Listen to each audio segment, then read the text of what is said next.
சில உணவுகளை மறுபடியும் கொதிக்க வைக்கவே கூடாது சார். சாதத்தை மறுபடியும் சுட வைக்கவே கூடாது. பகவத்கீதையில வருது, ஒரு யாமம் கழிந்த உணவை உண்ணாதே.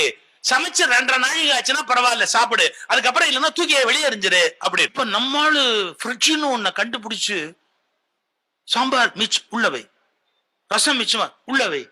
நல்ல வேளை புருஷனை உள்ள வைக்காம இருக்கிறது. அது ஃப்ரிட்ஜ் வேணும். ஏதோ சில சமயத்துல பால் காப்பாற்ற வேண்டியிருக்கு, 2 நாள் வராது. ஏதோ ஒரு தோசை மாவு அரைச்சா ஒரே நாள்ல இப்ப முடியாது, இன்னொரு நாள் வேண்டி இருக்கு. தவிர்க்க முடியாத அளவுக்கு மினிமம் யூஸ் பண்ணலாம். இதே முழுசா பயன்படுத்துவது நம்முடைய உடல் நலத்துக்கு ரொம்ப தீங்கு. பின்னால எந்த ஐஸ் பெட்டியில நம்மள வைக்க போறாங்களோ அத முதல்லயே நம்ம ட்ரையல் பாக்குற மாதிரி நின்ற நிலையில் ஒரு சவப்பெட்டி. இந்த ஊர் மாதிரி கீரையும் காய்கறிகளும் ஃப்ரெஷ்ஷா அன்னன்னைக்கு கிடைக்கக்கூடிய வாய்ப்பு இன்னும் இந்தியாவில் நாம் சொர்க்கத்தில் தான் இருக்கிறோம். அவ்வளவு ஃப்ரெஷ்ஷா வாங்கி ஃப்ரெஷ்ஷா சமைக்க முடியுமோ அவ்வளவுக்கு அவ்வளவு நீங்க ஃப்ரெஷ்ஷா இருக்க முடியும்.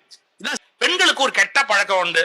நான் என்ன பண்ணுவேன், மிச்சமாய் போச்சு, வீணா போகுது வீணா போகுது வீணா போகுதுன்னா, ஏமா நீங்க உயிரோடு இருக்க வேணாமா? வீணா போகுதுன்னா உங்க உடம்பு வீணா போயிடும். அதை திருப்பி சாப்பிட்டா அதை 4 பேர் கொடுத்துட வேண்டியது.